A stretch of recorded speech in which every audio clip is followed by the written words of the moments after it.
Hello everyone, welcome to my YouTube channel Reaction Mechanism. Today we'll be discuss about the term properties of alcohol. But before starting the video, I want to ask one question, that is, what are alcohols? Alcohols are acidic या basic या neutral या amphoteric, ये चार option है आपके। आप बता दीजिए कि एल्कोहल क्या होते हैं। Let begin the topic physical properties of alcohol. There are some general properties, physical properties of alcohols. First, the first three members of series of alcohol are liquid up to carbon 11, are colorless, mobile liquid, and higher members are wax solid. जो first three member होते हैं series के वो क्या होते हैं? Liquid होते हैं। लगभग कार्बन 11 तक वाले सभी हमारे क्या होते हैं? कलरलेस, मोबाइल लिक्विड होते हैं। और अगर हायर मेंबर पे जाते हैं तो सभी क्या हो जाते हैं? हमारे वैक्सी सॉलिड हो जाते हैं। एंड नेक्स्ट लोअर मेंबर जो होते हैं वो सभी हमारे, the lower members have a characteristic smell that is known as alcoholic smell and a burning taste. And while the solid members जो कि हमारे हायर मेंबर होते हैं are almost colourless and tasteless. ठीक है, तो इसका जो टेस्ट होता है वो क्या होता है? बर्निंग टेस्ट होता है। लगभग वो हमारा लाइक बिटर ही होता है, लेकिन बर्निंग टेस्ट में इसको लेते हैं। और जो सॉलिड मेंबर होते हैं वो क्या होते हैं? हमारे टेस्टलेस एंड कलरलेस। नेक्स्ट बात कर लेते हैं इसके बारे में हम लोग। इसकी जो लोअर मेंबर हो गए वो क्या हो गए? बिटर इन टेस्ट हो जाते हैं। और जो हायर मेंबर जो सॉलिड वाले हो जाते हैं वो हमारे क्या होते हैं? Tasteless and colourless. नेक्स्ट है तो बॉइलिंग पॉइंट। इंपॉर्टेंट जो हमारा ये है कि ये बॉइलिंग पॉइंट पूछता है इसका। ठीक है, कि boiling point of alcohols of same molecular mass, same molecular mass, या हम उसको वेट करें। ठीक है, weight is in the following order, is the following order. ठीक है, किस ऑर्डर में ये होते हैं? सबसे ज़्यादा जो बॉइलिंग पॉइंट होती है वो किसकी होती है? प्राइमरी की होती है, फिर सेकेंडरी की होती है, और फिर टर्सरी की। आई होप कि आपको पता होगा प्राइमरी, सेकेंडरी और टर्सरी किसे कहते हैं। जैसे कि एग्जाम्पल से समझते हैं। हम एग्जाम्पल ले लेते हैं ब्यूटेनॉल का। ठीक है, हम एग्जाम्पल ले लेते हैं ब्यूटेनॉल के बारे में। जैसे कि हम ये समझ लें कि ब्यूटेनॉल के टर्म में कि C4H9OH अगर ये मॉलिक्यूलर मास है, ठीक है, इससे हम ब्यूटेनॉल भी बना सकते हैं, 2-ब्यूटेनॉल भी बना सकते हैं, टर्सरी ब्यूटिल अल्कोहल भी बना सकते हैं। तो इसके टर्म में हम देखते हैं कि प्राइमरी, सेकेंडरी और टर्सरी का क्या होगा। ठीक है, जैसे कि हम यहाँ पे ब्यूटेनॉल, ये हमारा मॉलिक्यूलर मास है C4H9OH वाला, तो 1 2 3 एंड 4 यहाँ पर हमने लगाया OH, H और ये हमारा क्या हुआ? H। ठीक है, तो CH3 CH2 CH2 CH2 OH। ठीक है, एक हमारा नॉर्मल एन ब्यूटेन हुआ। ठीक है, ब्यूटेनॉल। ठीक है, एन ब्यूटेनॉल। अब अगर हम इस प्रकार से लिखें इसको CH3, ठीक है, H, और यहाँ पर हमने लिखा CH2, ठीक है, OH, एक हमारा ये भी बना। ठीक है, नेक्स्ट हमारा बन सकता है CH3C, ठीक है, C2H5, ठीक है, HOH, ये हमारा बन गया। तो एक तीसरा हमारा बना सकते हैं CH3OH। ठीक है, अब आप इनका सबका समझ सकते हैं कि कौन हमारा, यहाँ पर हम देख रहे हैं कि ये चार प्रकार से हमारा बन सकता है। मॉलिक्यूलर मास सब में क्या है? सेम है। 1 2 3 4 कार्बन इसमें है, 3 3 6 2 8 और एक 9 हाइड्रोजन और एक OH वाला। फिर इसी प्रकार से सब में है। ठीक है, 2 1 3 1 4, मतलब सब में मॉलिक्यूलर मास सेम है, क्योंकि सबका में कार्बन, हाइड्रोजन और ऑक्सीजन की संख्या बराबर है। अब हम यहाँ पे देख लेते हैं, ये हमारा क्या है? 2 मेथिल प्रोपेन। ठीक है, नॉल हो जाएगा यहाँ पर प्रोपेनॉल। ठीक है, प्रोपेनॉल। ठीक है, ये 2 डिग्री का ये भी है। यहाँ पर ब्यूटेन 2 और 2 डिग्री का, और यहाँ पर 2 मेथिल 2 ब्यूटेनॉल 3 डिग्री का। अब इनका जब हम बॉइलिंग पॉइंट के अकॉर्डिंग कंपेरिजन करेंगे तो सबसे पहले कौन आएगा? सबसे पहले आएगा प्राइमरी, फिर आएगा सेकेंडरी, और तब आएगा टर्सरी। अच्छा, इसके साथ साथ एक चीज़ और यहाँ पर याद रखेंगे कि increasing the branch decreasing boiling point. अगर ब्रांच बढ़ता जाएगा तो बॉइलिंग पॉइंट क्या होता जाएगा, घटता जाएगा। जैसे यहाँ पर 2 का कंपेरिजन करेंगे तब यहाँ पे समझ में आ जाएगा आपको। तो सबसे पहले कौन आएगा, सबसे पहले आएगा आपका ब्यूटेन, ठीक है, 1 ऑल, जिसको हम लोग नॉर्मल यहाँ पर बोल रहे हैं ब्यूटेनॉल, ठीक है। फिर इसके कौन आ सकता है, फिर 2 methyl propane 1 all, propane 1 all, ये हमारा 2 मेथिल प्रोपेनॉल जिसको हम बोल रहे हैं। फिर हमारा कौन आएगा, फिर हमारा आएगा 2 डिग्री वाले में ही, ठीक है, ब्यूटेन 2 ऑल, ब्यूटेन 2 ऑल। अब आएगा टर्सरी वाला हमारा क्या, 2 मेथिल 2 प्रोपेनॉल, ठीक है, ये हमारा 2 मेथिल वाला है, ठीक है, 2 मेथिल प्रोपेन 2 ऑल, पूरा नाम हो जाएगा इसका 2 मेथिल प्रोपेन 2 ऑल। तो इसका मतलब हो जाएगा 2 मेथिल प्रोपेन 2 ऑल। तो अर्थ यहाँ पर क्या बनता है, अर्थ यहाँ पे बनता है कि सबसे ज़्यादा बॉइलिंग पॉइंट प्राइमरी का होगा, फिर सेकेंडरी का और फिर टर्सरी का। अब अगर ब्रांच भी देखते चलेंगे, किसकी ब्रांच ज़्यादा होगी उसकी बॉइलिंग पॉइंट क्या होगी, कम होती जाएगी, ठीक है। तो boiling point decreases with increasing branch. Clear हुआ यहाँ पर। नेक्स्ट यहाँ पर हो जाएगा कि the boiling point of alcohols are much more than corresponding alkane, alkyl halide and ether. मतलब अगर सेम मालिकुलर मास वाले हों, ठीक है, एल्केन भी हो, ठीक है, एल्किल हैलाइड हो और ईथर हो, तो उसमें सबसे ज़्यादा बॉइलिंग पॉइंट किसकी होगी, सबसे ज़्यादा बॉइलिंग पॉइंट आपका होगा एल्कोहल का। और वो क्यों होगा, due to presence of intermolecular hydrogen bonding, due to presence of intermolecular hydrogen bonding which is present in, जिसमें किसमें प्रेजेंट है, which is present in alcohols, जो कि एल्कोहल्स में प्रेजेंट होता है। जैसे इंटरमॉलिक्यूलर हाइड्रोजन बॉन्डिंग क्या कहते हैं, जब हाइड्रोजन बॉन्डिंग 2 मॉलिक्यूल के बीच में बन रहे हो तो उसको हम बोलते हैं इंटरमॉलिक्यूलर हाइड्रोजन बॉन्डिंग। जैसे कि हम यहाँ पर एग्जांपल ले लेते हैं, ठीक है, ROH, यह एक एल्कोहल का मॉलिक्यूल है। इसी प्रकार से हम दूसरा ले लेंगे ROH, एल्कोहल के मॉलिक्यूल में ही ROH, फिर एल्कोहल का मॉलिक्यूल ROH, फिर ROH, SO1 हम दे जाएंगे। अब देखो, एक मॉलिक्यूल एल्कोहल के दूसरे मॉलिक्यूल एल्कोहल के बीच में किस प्रकार की बॉन्डिंग बन रही है, यह बन रही है आपका हाइड्रोजन बॉन्डिंग।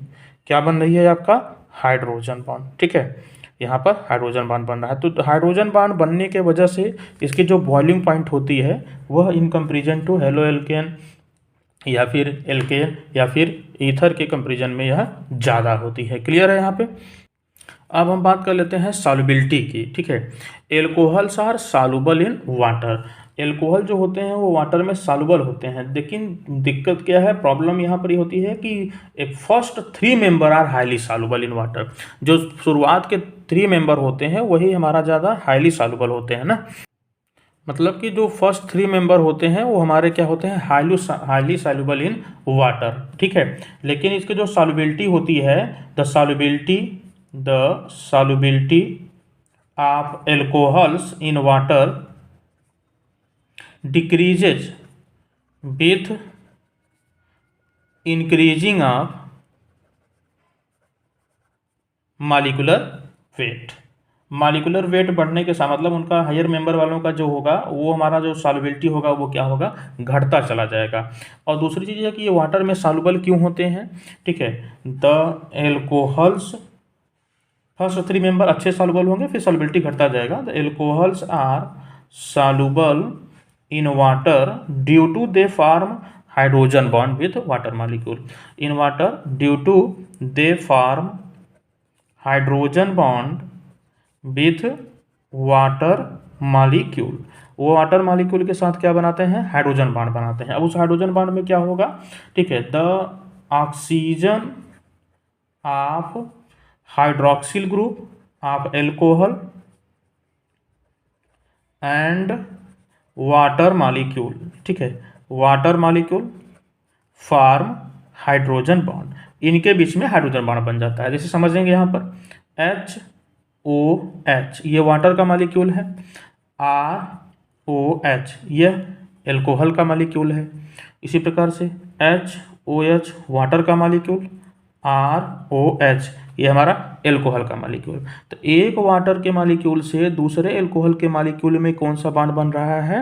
बन रहा है यहाँ पर हाइड्रोजन बॉन्ड। हाइड्रोजन बॉन्ड आप जानते हैं मोर इलेक्ट्रोनिगेटिव, जैसे फॉर्म होते हैं फ्लोरीन, ऑक्सीजन, नाइट्रोजन, इनके बीच में अगर हाइड्रोजन हमारा बॉन्ड बनाता है तो हम इसको बोलते हैं हाइड्रोजन बॉन्ड। ठीक है, हाइड्रोजन बॉन्ड अगर आपको नहीं पता है तो आप इसको देख लीजिएगा, समझ लीजिएगा, और आप ओके वीडियो हमने इस पे बनाया है तो आप उसको भी देख सकते हैं समझने के लिए। तो यहाँ पर हाइड्रोजन बॉन्ड बन रहा है। किस प्रकार का हाइड्रोजन बॉन्ड बन रहा है? Inter molecular hydrogen bond. दो प्रकार के हाइड्रोजन बॉन्ड होते हैं, इंट्रा और इंटर, आपको पता होने चाहिए। इसको आप देख लेंगे, ठीक है, वीडियो में हम इस पे बनाए हैं, आप वहाँ से देख सकते हैं। तो ये हमारा क्या बनाता है? हाइड्रोजन बॉन्ड बनाता है। किसके साथ? वाटर के। लेकिन अभी हमने देखा यहाँ पर कि जो सॉल्युबिलिटी है वो धीरे धीरे क्या होती जाएगी? डिक्रीज होती जाएगी, अगर जो एल्कोहल मेंबर है वो हमारा हायर मेंबर का हो जाए। ठीक है, क्यों हो जाएगा? इसलिए हो जाएगा क्योंकि जो हाइड्रोफोबिक नेचर है, किसका हाइड्रोफोबिक नेचर है? हमारा आर, जो एल्किल ग्रुप, जो हमारा जो भी ग्रुप जुड़ा रहेगा उसके वजह से। जैसे कि हम जानते हैं एल्कोहल में दोनों पार्ट होते हैं, हाइड्रोफिलिक भी होता है और हाइड्रोफोबिक होता है। हाइड्रोफिलिक मतलब आप समझ सकते हैं वाटर लविंग है, और हाइड्रोफोबिक मतलब वाटर हेटिंग है। तो हाइड्रोफोबिक मतलब वो जो कार्बन का चैन है। तो दोनों होते हैं। अगर increase in molecular mass of hydrophobic part, अगर हम आर की संख्या बढ़ाते जाएं तो हाइड्रोफोबिक पार्ट हमारा बढ़ता जाएगा। तो हाइड्रोफोबिक पार्ट बढ़ता जाएगा जिसकी वजह से इसकी सॉल्युबिलिटी क्या होती जाएगी? डिक्रीज होती जाती है। तो अगर क्वेश्चन बनता है तो वहाँ पे यहाँ पर लिख देंगे कि are higher member of alcohols are not soluble in water as compare to the primary member या सेकेंडरी, थर्ड या स्टार्टिंग के 3 हमारे जो होते हैं फर्स्ट 3 मेंबर उनके। तो आप वहाँ पर लिखते हो कि due to increasing the hydrophobic group, जो हाइड्रोफोबिक ग्रुप है उनके वजह से। हाइड्रोफोबिक ग्रुप मतलब आर वाले ग्रुप। ठीक है, तो मॉलिक्यूलर मास बढ़ने से हाइड्रोफोबिक पार्ट बढ़ता है, जिसकी वजह से हमारा जो सॉल्युबिलिटी है एल्कोहल का वो धीरे धीरे क्या हो जाती है? घटती जाती है। किसकी वजह से? Hydrophobic part. जो हाइड्रोफोबिक पार्ट कौन है? आर। अगर इसकी संख्या बढ़ती जाएगी तो सॉल्युबिलिटी घटती जाएगी। ठीक है, अब हम बात कर लेते हैं जो हमने आपसे क्वेश्चन पूछा था कि एल्कोहल क्या होते हैं। तो याद रखिएगा कि alcohols are neutral substance. Alcohol क्या होते हैं? न्यूट्रल सबस्टेंस होते हैं। इसको समझने के लिए आपको एक टर्म समझ लेना पड़ेगा। जैसे एल्कोहल के बारे में मैं आपको बता दूं, उसकी केमिकल प्रॉपर्टी के लेकर तो आपको आइडिया एकदम आराम से मिल जाएगा। एल्कोहल न्यूट्रल्स क्यों होते हैं? ठीक है, और ये हमारे क्या होते हैं? लाइटर देन वाटर होते हैं। ठीक है, और ये लाइटर देन वाटर, ये वाटर से हल्के होते हैं। अब इसके बारे में बात करते हैं। देखो एल्कोहल इस प्रकार से होता है जिसमें 2 हमारे पोलरिटी डेवलप होते हैं। देखो ये एक हाइड्रोजन है, इसके ऊपर plus charge partial positive character, इसके ऊपर पार्शियल नेगेटिव और यहाँ पर पार्शियल पॉजिटिव। अब देखो अगर यहाँ से बॉन्ड टूट रहा है, इसका अर्थ है कि ये हमारा रिलीज क्या कर रहा है? यह हमारा रिलीज कर रहा है H+। तब तो ये हमारा क्या है? एसिडिक नेचर रख रहा है। क्यों? क्योंकि H+ देने वाला क्या होते हैं? एसिडिक होते हैं। और लेकिन अगर ये यहाँ से बॉन्ड टूट रहा है, आप ऐसे समझने की इसको चीज़ समझ सकते हैं इस प्रकार से, C और O के बीच में जब क्लीवेज हो रहा है तो इसका मतलब ये दे क्या रहा है? ये हमारा दे रहा है OH-।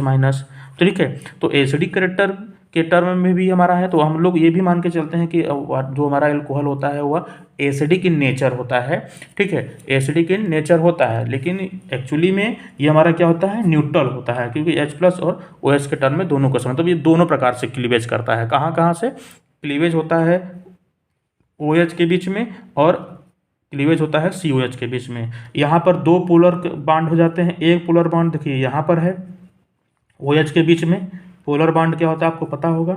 और एक हमारा जो पोलर बॉन्ड है वो किसके बीच में है? CO के बीच में। अब अगर इलेक्ट्रॉन डेंसिटी यहाँ पर इसके बीच में बढ़ गई तब तो यहाँ से टूटेगा। अगर यहाँ पर रही तो मतलब ज़्यादा पोलरिटी यहाँ रहेगी तो यहाँ से टूटेगा, अगर ज़्यादा पोलरिटी यहाँ रहेगी तो यहाँ से। कहने का अर्थ है कि अगर मेथिल ग्रुप हो, जैसे कि हम ऐसे ले लें CH3OH, तब यह हमारा एसिडिक होगा। क्या होगा? एसिडिक नेचर इसमें ज़्यादा होगा in comparison to primary, in comparison to secondary और इन कंपेरिजन टू टर्सरी। तो एल्कोहल की जो एसिडिक स्ट्रेंथ होती है या एसिडिक कैरेक्टर होता है वह मेथिल का सबसे ज़्यादा होता है, फिर प्राइमरी का, फिर सेकेंडरी का और फिर टर्सरी का। और अगर हम मतलब क्लीवेज की यहाँ पर एसिडिक स्ट्रेंथ घटने की बात करें तो सबसे कम एसिडिक स्ट्रेंथ होगा किसका, टर्सरी का, फिर सेकेंडरी का, फिर प्राइमरी का। तो जब क्लीवेज करते हैं किसके बीच में, O और H के बीच में, तो सबसे जल्दी टूटता है किसमें, मेथिल में। और अगर हम क्लीवेज करें किसकी, अगर हम क्लीवेज की बात करें COH की, तो सबसे पहले कौन टूटता है, सबसे पहले टूटता है टर्सरी, फिर सेकेंडरी, तब प्राइमरी, और तब हमारा आएगा मेथिल। ठीक है, मेथिल एल्कोहल। तो यहाँ से आपको समझ में आ गया होगा, ठीक है, कि एल्कोहल हमारा क्या होता है, एल्कोहल एक्चुअली हमारा क्या होता है, न्यूट्रल होता है। या एसिडिक, बेसिक या फिर एम्फोटेरिक का नहीं, एल्कोहल को हम न्यूट्रल लेते हैं। हालांकि हम अभी देखेंगे कि इसका एसिडिक कैरेक्टर क्या होता है। ठीक है, तो जैसे यहाँ पर क्लीवेज कर रहा है तो ये एसिडिक कैरेक्टर दे रहा है। ठीक है, इसके बारे में अभी हम लोग देख लेते हैं। अब हम यहाँ पे बात कर लेते हैं cleavage of OH bond and cleavage of COH bond. ठीक है, तो कब हमारा OH में से यहाँ पर H निकलेगा और कब हमारा COH निकलेगा, मतलब कब H निकलेगा और कब OH निकलेगा। ठीक है, कब ये बॉन्ड टूटेगा। तो पहला हम यहाँ पे देख लेते हैं किसके बीच में, क्लीवेज ऑफ, ठीक है, OH बॉन्ड। हम OH के बॉन्ड को तोड़ रहे हैं। ठीक है, O और H के बीच का बॉन्ड। ठीक है, यहाँ से हम इसको तोड़ रहे हैं। कब ये टूटता है, तो सबसे पहले जो मतलब ये जब H प्लस दे रहा है मतलब एसिडिक स्ट्रेंथ की बात कर रहा है, इन दिस रिएक्शन। ठीक है, कब, जब हम ये रिएक्शन कराएं कब ये टूटता है। ठीक है, तो reaction involving cleavage of OH bond. तो हेडिंग डाल लीजिएगा आप, reaction involving cleavage of OH bond. In this reaction the reactivity of different type of alcohols, अलग अलग टाइप के जो एल्कोहल्स होंगे उनकी जो, ठीक है, रिएक्टिविटी होगी वो फॉलोज द ऑर्डर।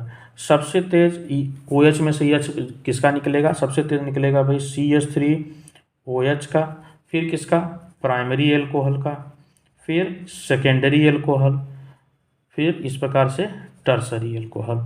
तो कह सकते हैं यहाँ पर हमारा कि टर्सरी एल्कोहल में जो हमारा एसिडिक कैरेक्टर होता है वह कम होता है। ठीक है ना। अब ये एसिडिक कैरेक्टर कम होता है उसके बारे में बात करने से पहले हम आपको यहाँ पर ये बात समझ लेना है कि वो टूटता क्यों है। ठीक है, मतलब ये क्यों, किस वजह से हमारा टूटता है। तो देखिए यहाँ पर दो टर्म को आपको समझना है। पहले ये O और H, यहाँ पर भी हमारा पोलरिटी है इसके बीच में और इसके बीच में। जब ज़्यादा पोलरिटी इसके O और H के बीच में हो जाएगा तो ये बॉन्ड यहाँ से टूटेगा। अगर ज़्यादा पोलरिटी किसके बीच में हो जाए, C और O के बीच में, तो बॉन्ड यहाँ से टूटेगा। तो अगर बॉन्ड यहाँ से टूट रहा है तो इसका अर्थ है कि पोलरिटी किसके बीच में ज़्यादा है, पोलरिटी ज़्यादा है हमारा O और H के बीच में। ठीक है, अब बात कर लेते हैं। तो देखिए कि the bond OH is weaker in case of methyl alcohol। जब हम मेथिल एल्कोहल लेंगे तो ये बॉन्ड वीक होगा। while the bond CO is weaker in the case of tertiary alcohol। Tertiary alcohol, ठीक है, क्यों, ये बात यहाँ पर आती है। Due to +I effect. यहाँ पर कौन इफेक्ट इन्वॉल्व हो रहा है, +I इफेक्ट इन्वॉल्व हो रहा है। बात समझेंगे यहाँ पर अच्छे से। देखिए +I इफेक्ट आप जानते ही हैं। तो देखिए यहाँ पर हम बात हो रही है इलेक्ट्रॉन डेंसिटी की। किसकी बात हो रही है, इलेक्ट्रॉन डेंसिटी। अगर हम प्राइमरी एल्कोहल ले लें तो primary alcohol electron density increase होगा किसके बिटवीन O और H के बीच में। ठीक है, और हाइड्रोजन इसकी वजह से क्या हो जाएगा, सेपरेट आउट हो जाएगा। जैसे R C H H और O, ये जो R है, ठीक है, ये जो R है इसने, इसकी वजह से इलेक्ट्रॉन भाई हमारा यहाँ पर दे रहा है इसको। ठीक है, तो जब इनके बीच में पोलरिटी होना चाहिए तो कहाँ से, इसके बीच में होना चाहिए था। ठीक है, O और H के बीच में। तो ये जो अभी जो बॉन्ड है प्राइमरी में, ये क्या है, वीकर बॉन्ड है। क्या है, वीकर बॉन्ड। ठीक है, अब अगर वहीं पे हम ले लें सेकेंडरी तो R C R, ठीक है, यहाँ पर हम लोग ले लेते हैं H O और H। अब देखिए यहाँ पर ये इलेक्ट्रॉन डोनेटिंग ग्रुप है तो अब इलेक्ट्रॉन डेंसिटी यहाँ पे हमारा बढ़ता जाएगा सेकेंडरी में। और अगर हम टर्सरी ले लें तो C R R R और OH। तो अब कहने का अर्थ क्या है, आप यहाँ पर किसको इन्वॉल्व करते हैं। अब बॉन्ड कहाँ वीक हो गया, यहाँ पर हो गया वीकर बॉन्ड। टर्सरी में वीकर बॉन्ड किसके बीच में, C और OH के बीच में। यहाँ पर इन्वॉल्व कौन है, ये पूरे का टर्म ये बनता है कि यहाँ पर प्लस आई इफेक्ट काम कर रहा है। कौन काम कर रहा है, प्लस आई इफेक्ट। देखिए समझिएगा इसको अच्छे से। जब हम ऑक्सीजन है तो ऑक्सीजन जब इलेक्ट्रॉन खींचता होगा तो ये ऑक्सीजन इससे खींचता होगा और इसके हाइड्रोजन से भी खींचता होगा, ठीक है। यहाँ पर भी वही सेम केस कर रहा है, हाइड्रोजन के से अपना इलेक्ट्रॉन अपनी तरफ खींच रहा है, मतलब इलेक्ट्रोनेगेटिविटी का डिफरेंस देख रहे हैं यहाँ पर। और ये क्या कर रहा है, इससे इलेक्ट्रॉन खींच रहा है। तो ये देखो एल्किल ग्रुप की वजह से प्लस आई इफेक्ट यहाँ पर काम करना चालू कर रहा है। और यहाँ पर देखिए 3 तो 3 मॉलिक्यूल। अब ये कहने का अर्थ हो गया यहाँ पर कि प्राइमरी, सेकेंडरी और टर्सरी में प्लस हाई इफेक्ट इंक्रीज कर रहा है। क्या कर रहा है, इंक्रीज हो रहा है, जिसके वजह से एसिडिटी क्या होगा, या एसिडिक हमारा जो वैल्यू होगी वो क्या होगी, डिक्रीज होगी। तो एसिडिटी डिक्रीज होगा, ठीक है। तो कहने का अर्थ है कि अगर हमारा मेथिल हो, प्राइमरी हो, तो हमारा एसिडिक नेचर रखेंगे, लेकिन अगर वहीं पे वो हमारा क्या हो, टर्सरी हो जाए, तो हमारा एसिडिक नेचर उसका कम हो जाएगा in comparison to primary and secondary. बात समझ में आई यहाँ पे। अब बात कर लेते हैं कि कब ऐसा होगा, हम कब मान के चलेंगे कि O और H का बीच का बॉन्ड टूटेगा। तो क्लीवेज कब कब होगा, पहला क्लीवेज तब होगा कि हम यूँ बता सकते हैं कि acidic nature of alcohol. Acidic nature of alcohol का मतलब क्या हुआ कि जब हम किसी, पहला बात यहाँ पर कर लेंगे कि रिएक्शन विथ एक्टिव मेटल, जब हम किसी एक्टिव मेटल के साथ रिएक्शन कराएंगे, किसका, एल्कोहल का, तो उस समय यह कैसा बिहेव करेगा, एसिडिक कैरेक्टर बिहेव करेगा, मतलब H+ देगा, मतलब वहाँ से H निकलेगा। अब इस एसिडिक हमारा जो एक्टिव हमारा एक मेटल है, रिएक्टिव जो मेटल होते हैं वो कौन कौन से होते हैं, जैसे सोडियम हो गया, पोटेशियम हो गया, मैग्नीशियम हो गया, कैल्शियम हो गया, एल्युमिनियम हो गया। ये सभी के सभी हमारे क्या है, एक्टिव हैं, जो मतलब मोर इलेक्ट्रो पॉजिटिव मेटल हो वो, अगर उनके साथ हम रिएक्शन करा रहे हैं कि the reaction with active metal like sodium, potassium, magnesium, calcium etcetera, then there alcohol is evolve hydrogen gas, ठीक है। देन एल्कोहल क्या यहाँ पे करेगा, एल्कोहल इवॉल्व हाइड्रोजन गैस, ठीक है। ये इस समय हाइड्रोजन गैस इवॉल्व करेगा। कहने का अर्थ है कि अगर हम एल्कोहल लिए रहेंगे और एल्कोहल का रिएक्शन कराएंगे किसी भी एक्टिव मेटल के साथ, तो क्या ये रिलीज करेगा, हाइड्रोजन रिलीज करेगा, ठीक है। तो हमारा बन जाएगा एल्कोक्साइड। क्या बन जाएगा, मेटल का एल्कोक्साइड। यहाँ जैसे सोडियम है तो सोडियम एल्कोक्साइड, ठीक है, ये हमारा एल्कोक्साइड। और रिलीज क्या किया इसने, हाइड्रोजन रिलीज किया। तो यहाँ से पता चला कि हमारा एसिडिक कैरेक्टर रखता है। दूसरा यहाँ पर हो सकता है, और दूसरा रिएक्शन क्या है जो बताए कि एल्कोहल हमारा एसिडिक होता है, स्टीरिफिकेशन।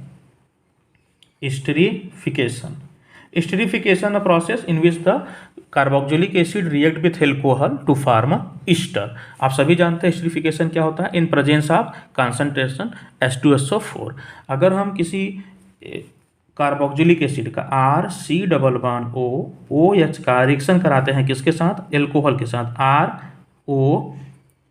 ROH के साथ, ठीक है, in presence of concentrate H2SO4, ठीक है।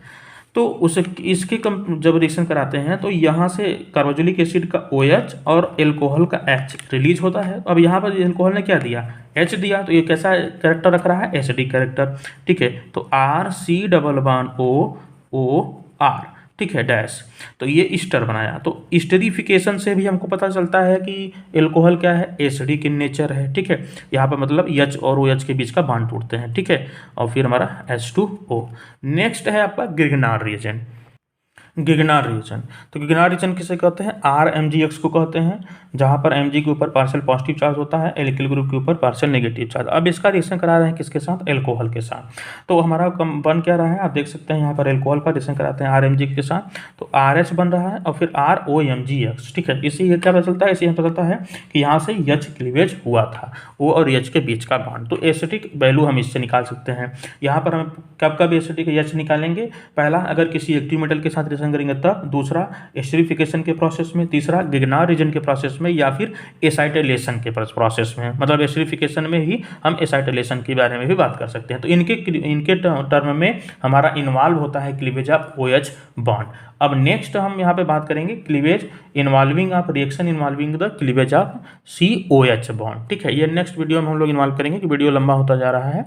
तो नेक्स्ट वीडियो में हम लोग बात कर लेंगे क्या, reaction involving cleavage of COH bond. तो वहाँ पता चलेगा कि वो OH भी देता है। अब आपको आइडिया मिल जाएगा एकदम पूरी तरीके से कि एल्कोहल न तो एसिडिक होगा न तो बेसिक होगा, असल में वो क्या होगा, असल में वो न्यूट्रल होगा। क्यों? क्योंकि इसका एसिडिक कैरेक्टर घटता चला जाता है अगर हम प्राइमरी से सेकेंडरी टर्सरी चले जाएं, या फिर हम प्राइमरी में ही बड़े ग्रुप हम ले लें। ठीक है, due to +I effect. I hope कि आपको कुछ चीज़ें समझ में आ गई होंगी एल्कोहल का बॉइलिंग पॉइंट से और एसिडिक कैरेक्टर के टर्म में, और कब वो हमारा H+ निकालेगा, OH बॉन्ड कब क्लीवेज होगा। अगर आपको वीडियो हेल्पफुल लगा हो तो प्लीज़ लाइक सब्सक्राइब कर दीजिएगा, शेयर कर दीजिएगा, और साथ ही साथ इस चैनल पे आपको पूरा BSc का टॉपिक पढ़ाया जाता है, तो आप प्लीज़ जुड़े रहिएगा और नेक्स्ट वीडियो के लिए